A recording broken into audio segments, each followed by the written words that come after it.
Ons sê ons is live.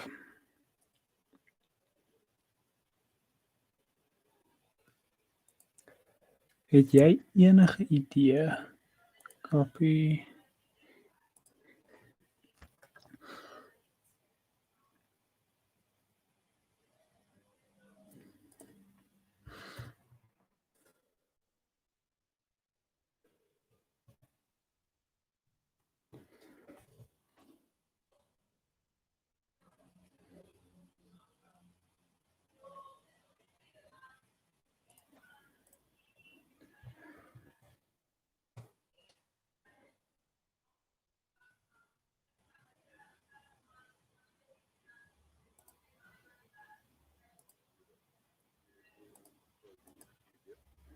Het jy enige idee hoe ek jou beeld hier saam met die kan stream? Maar ek dink ek gaan 'n encoder daarvoor kort. Maar dis okay. Ons gaan dit nou maar net so doen.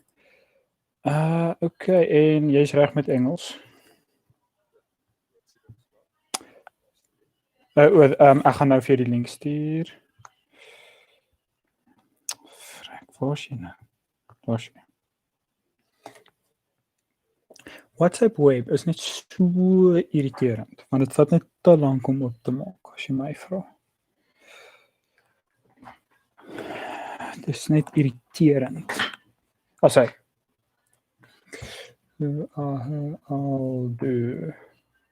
Maak dan nie spel nie.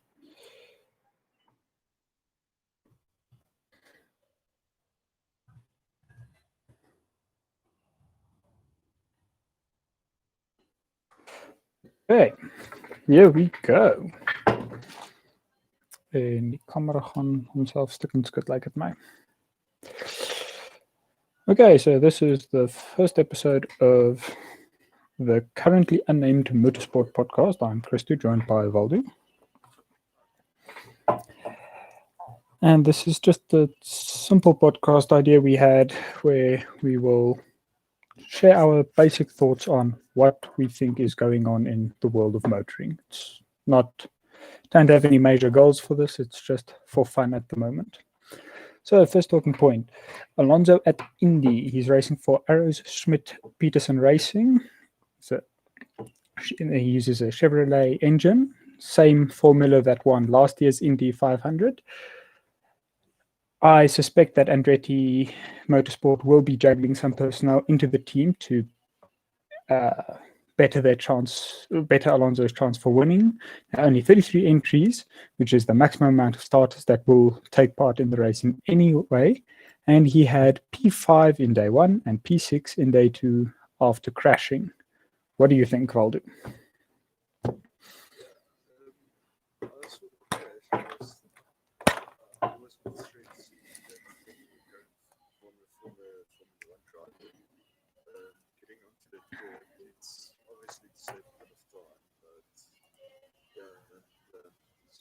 Damage the car. Those things got and I did see that they had to work into the night to try and fix it because they needed special permission, but they were granted that permission.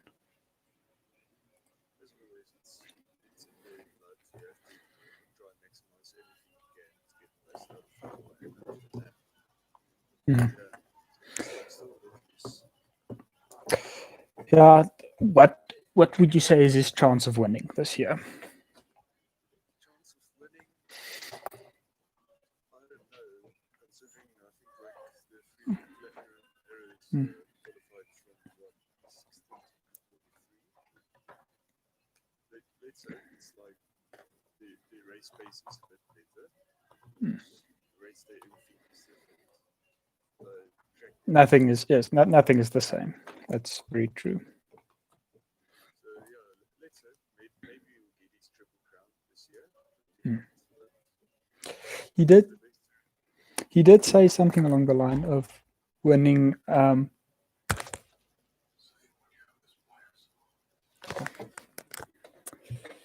He did say something along the line of he will take a 2-year break of Indy, and then only return.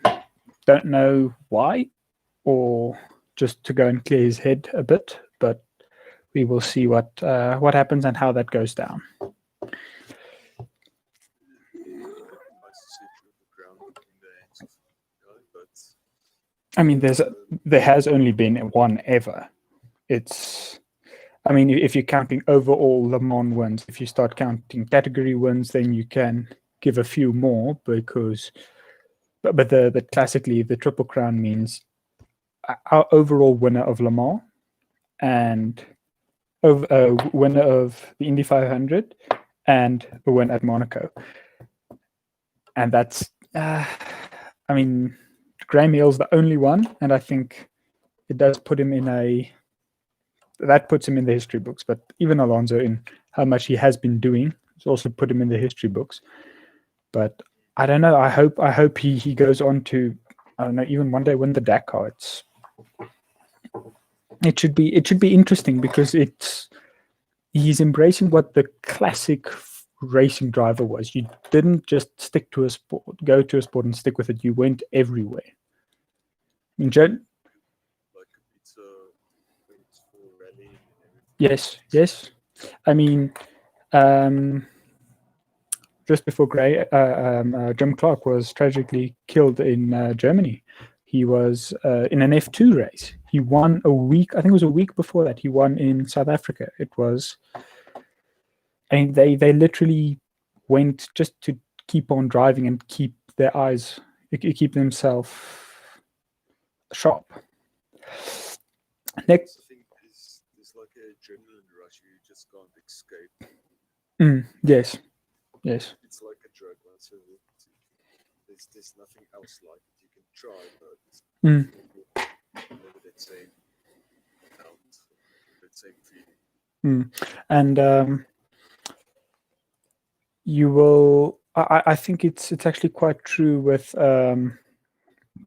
If you look at why Kimi has stayed in the sport that long, I mean, he says it's become a hobby, but I think at that stage you're just so used to that rhythm. What are you going to do when you retire? Okay, he's going to do some snowmobile racing, but it's never gonna. I mean, nothing's ever going to replace being at the top level of any motorsport. Just your speed and everything. Next talking point, Sebastian Vettel. What do you think of this? Would you like to read this point, Valdo? Well, he had a really rough start to the season, let's be honest. Not where he wants to be currently now for a 4-time world champion. Sitting currently P15th in the Drivers' Championship. This is qualifying free by 2 milliseconds. Just so close. Unfortunately, he got kicked out by Lando Norris. Yeah, it's strange, but if we look at Leclerc qualifying P9, possibly not so good for them, as I said. They tried to put this year's car into a more downforce orientated package, so they are struggling in straight line speeds. It's a sorry, Chris. Oh, sorry. I forgot that would have happened at your end. Sorry, your audio is not going through to the stream, and I do not know how to fix it. Dit gaan deur, dis net jy's baie saag. En ek het geen idee hoe om.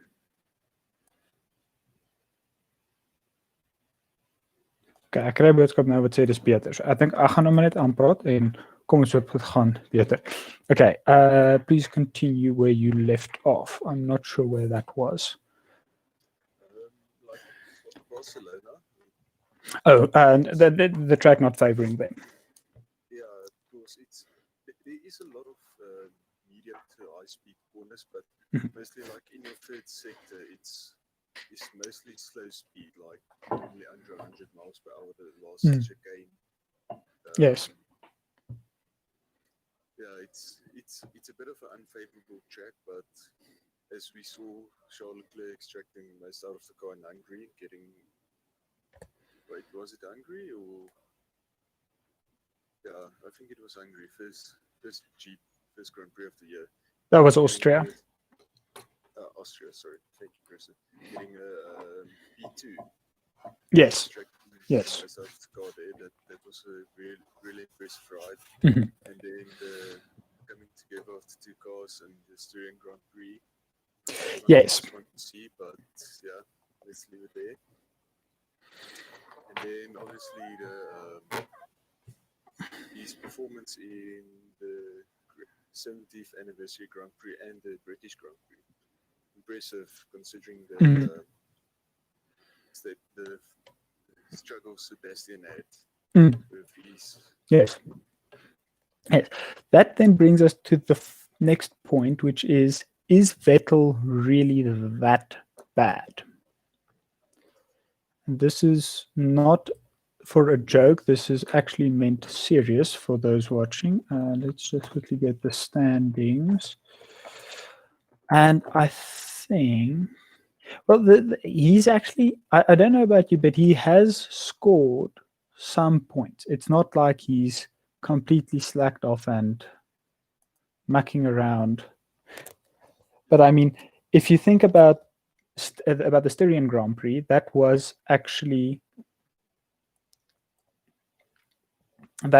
mean, they could have been on for some good points. It's just that, Charles sort of, I don't want to say Went for a gap. that was that only exists in an online gaming lobby. That's Yeah, basically. I think that's the way to explain it. There's, I mean, so excluding, I mean, thinking of, I mean, looking at their results, that's the only retirement the two Ferraris has had. So, I mean, that spin at the 70th anniversary really was it 70th or was it at Britain that really stuffed up the race? 70th. Was it at the 70th? No, that really hurt Vettel. And I mean, there's just these little things that once he can iron that out, he will really be a lot better. And I mean, how bad is the? I mean, he's expected to. You're basically always expected to do as good or better as your teammate, which means you are always pushing each other forward and forward and forward. But the gap is a bit bigger than, I mean, 13th in the championship versus 14th. That's fourth, sorry, and two podiums versus no podiums. It's really hard to sort of. See how this one's going to play out. I mean, if you think about Hungary, Charles Leclerc 11th, Vettel was 6th. Why? Because he made the call. He said, "Do not put me on the soft tires because they will not last." That was. He does have some. I mean, Experience. he does. Yes, he has experience. He is. I don't know how to explain it, but I think he should definitely stay in the sport, even if he becomes somehow a strategy advisor in some other way. It's just that I don't think he might lose a lot of the knowledge that he might be able to give if he is not actually driving the car. But I know this can sound a bit strange, and also like sometimes his race pace in the race is off from Charles Leclerc, and but some, I'm almost want to do a Red Bull, um, a Max Verstappen, Leclerc, and Alex Albon and Vettel comparison. Like Mm-hmm. we can see Vettel, Verstappen, and Leclerc extracting the most out of the car. But Yes. then you have to start to wonder: is it because the team is built around the current stars or the future stars they want to invest in? I think you do have a point there because looking at Verstappen, that whole team is built around him, and that is, I think he will stay there for a few years. I don't see him jumping ship, or Leclerc for that matter, as Brundle keeps pointing out. He says he reckons because they're the star drivers. I think that Albon has still got a lot to learn because he's basically had a year in what's that? You can almost say he's almost had a year of experience in a Red Bull, and there's a lot of pressure on him. I mean, look at the two Toro Rosso drivers, AlphaTauri drivers. They actually both scored podiums last year Yeah, because but you're still under pressure, but it's nowhere near the level of okay, you've now got to compete against Max. I think it's because you've got less pressure on you, and that just makes you breathe, and you achieve better results. Look at Raikkonen. He's actually had some better. I think he has found a new drive since he has left Ferrari. because now he can start with mid team field again, midfield team, sorry, Yes, and then he has to. He can give his knowledge to a lesser team, if I can put it that way. With all yes, respects, a as team building up. was, but yeah, he can help build the team to be better Mm. and strive, put them back into the midfield contention. Mm. Now, what do you think? Do you think Ferrari will see the year out with him, or do you think it's going to get bad? I don't know, because the previous, he only had like what, the Austrian Grand Prix, Hungary, and then, okay, the two British Grand Prix. But if we look at Hungary, he actually helped the strategist give a right strategy call. Mm. So he has a lot of value that he can maybe help and build a team during this time because they are going for a different approach this year. Mm. And I not just going for a straight line speed car. Yes, yes, and it's interesting to see it. And let's have a look at possible replacements. If it, I mean, do you think he will be replaced? As of now, not yet.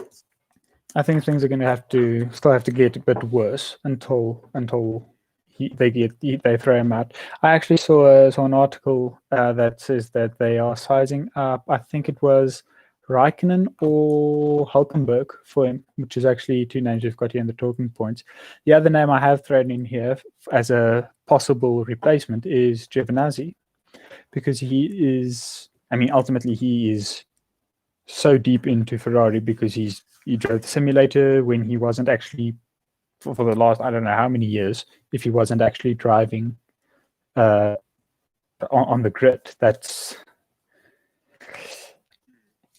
And if you look at the Ferrari went and gave Schumacher 1 year in I think it's Alfa Romeo, yes. and then immediately bumped him up into the Ferrari seat. So considering that he is a rookie, he wasn't a rookie last year in Formula One until Giovinazzi. I might be wrong.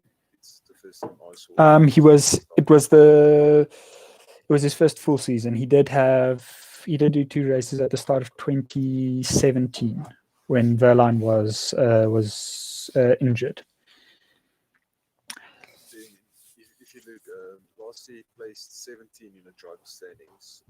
Kimi Raikkonen placed 12. But you have to go and look at how the different aero packages is set up around the car. And What? possibly also the points difference. Yeah. Points difference was 43 for Kimi and 14 for Giovinazzi. What's that? That's about 30 points. If I just quickly do a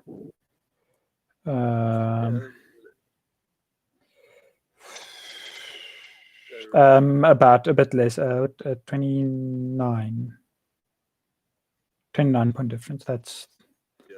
for doing. It's one race win and a few top 10, but yeah, I'm just kidding right now. You have to take those things into contention because the when Charles Leclerc was in Alfa Romeo, they had a really good competitive midfield car. Mm. Last year's Alfa Romeo car it was right in some circuits. Like if you take a look back in Brazil, how they contended there to even the midfields. Um, so yeah, I think it's about how the air package is going to be set up for them. But I don't see Giovinazzi maybe going this year. Mm. They place him halfway. I don't know. I think Hulkenberg has proved himself, and I don't think Kimi would like to go back to Ferrari. I think he's very happy staying in the midfield, mid to backfield. Then other drivers that I've also put on the list that's more like they will slot in at Alfa Romeo, and then Giovinazzi will, or the other guys will then move up to Ferrari for a weekend. Verline, he was, I think he's a Ferrari test driver. Calderon, Tatiana Calderon, driving for test driver for Alfa Romeo. Kubica still also there in the picture. Schumacher, I think for him making the jump up might be a bit early because you've got other choices you can make. I think it's Ilott. I don't know much about him. I'm going to be honest. There's not much I can say about him. And then did throw another name on the list that I think. I mean, it's never say never, but Alonso. It's Would be nice, but it would be nice, but I think I don't see it happening. I mean, I think we'd like to see him go back. I don't think Vettel would try. Not Vettel.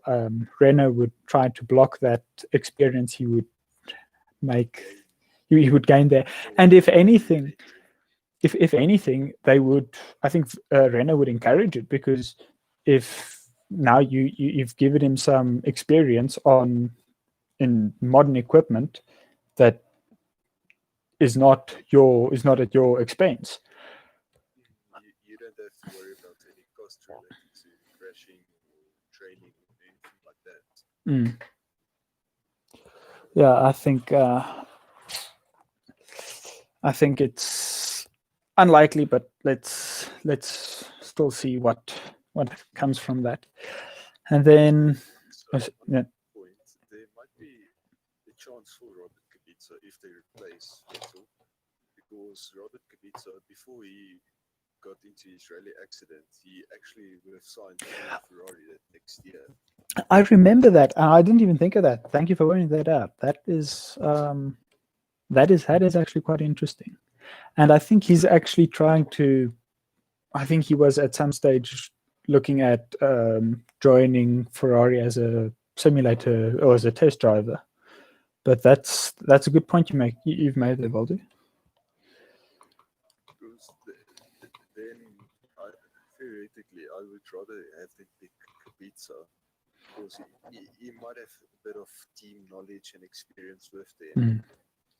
and then it wouldn't actually have an impact on any of Alfa Romeo's current drivers, so they don't have to relearn a car midway into the season. Yes, that's actually a good point you're making. For example, thinking of, let's say, Verstappen or Albon gets injured, what's the right call to do? Do you promote Gasly or Kvyat to the Red Bull seat, or do you rather get Sebastian Buemi to fill in until whoever's injured gets back? And that's exactly the reason, because then they don't have to relearn the car. And I think you don't disrupt the team dynamic Yeah, at one team at two teams basically. You're only disrupting it at the one team. because I might say they might choose Gasly because he had that 6 year, 6 month stint with Mhm. them. Yes. So he has a bit of like the knowledge of how the team works, but yeah, it's again that coming down to how the car is going to react in the scenarios. Mm. And then, are you happy if we close down that point there, or well, we're still going to sort of stay with the point with the next thing. Racing Point rumors. That is that everybody is going on about Vettel joining Aston Martin for next year. That's a tough one again, because if we take a look back, well, not look back, it's actually happened this year, where Lance Stroll hasn't yet signed a contract, Mm. and it's because some of the team principals or owners of the team wants to see performance. They want to see Mm. actually points generated from this team. Mm. And Would you say that's quite similar to what Red Bull does with the junior team, classically Toro Rosso and now AlphaTauri, because they don't sign a driver until about January?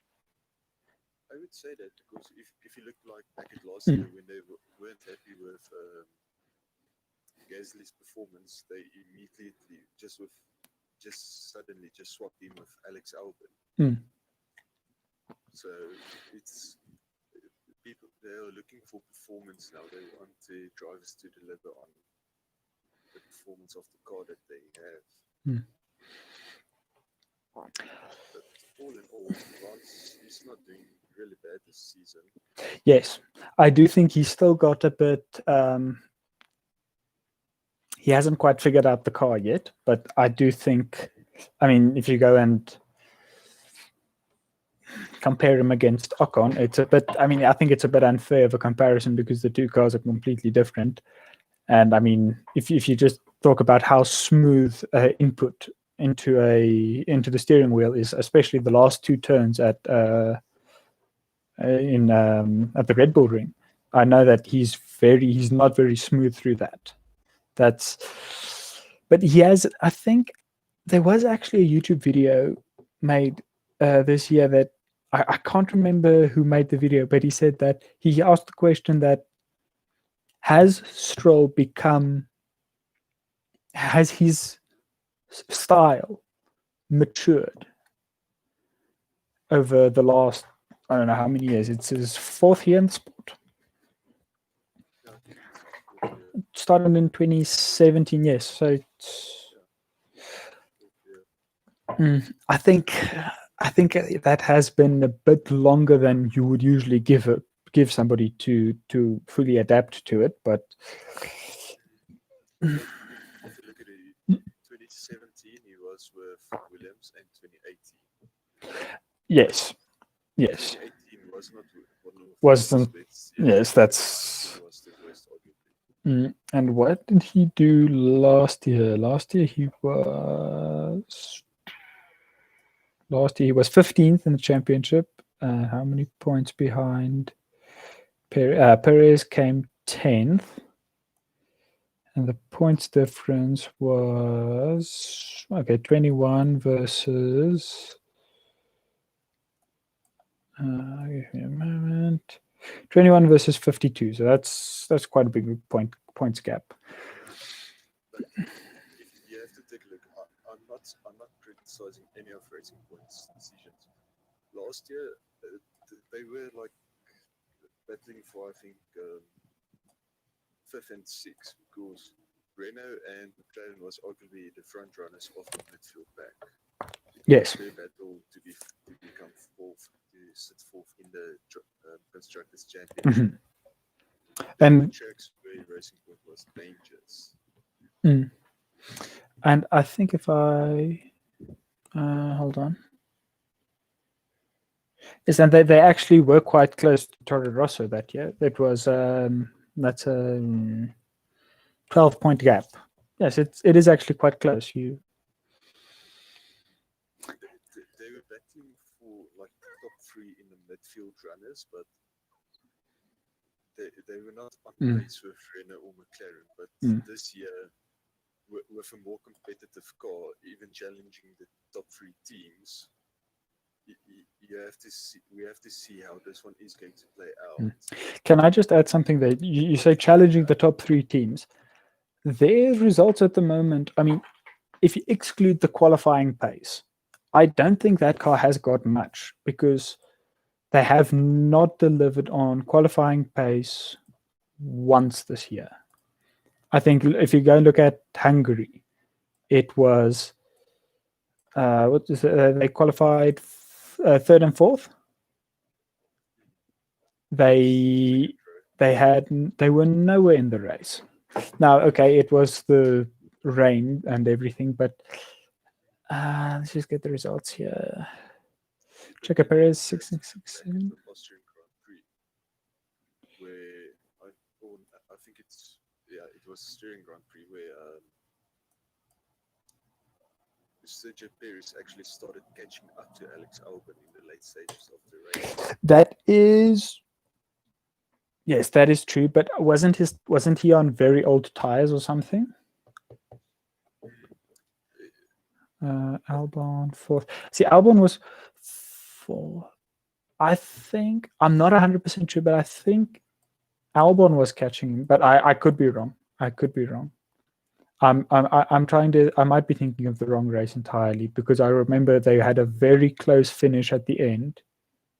You know what? That was Norris, Stroll, Perez, and Ricardo. That's the group I was thinking of. It was when Norris, when Sergio started catching up to Albon, and I think it's into turn 3 where he tried the overtake when he got the front wing damage. Late into the race. Oh yes. I'm sorry. I'm thinking of. I think I'm thinking of the Styrian Grand Prix. Yes, you're right. You are right. Sorry.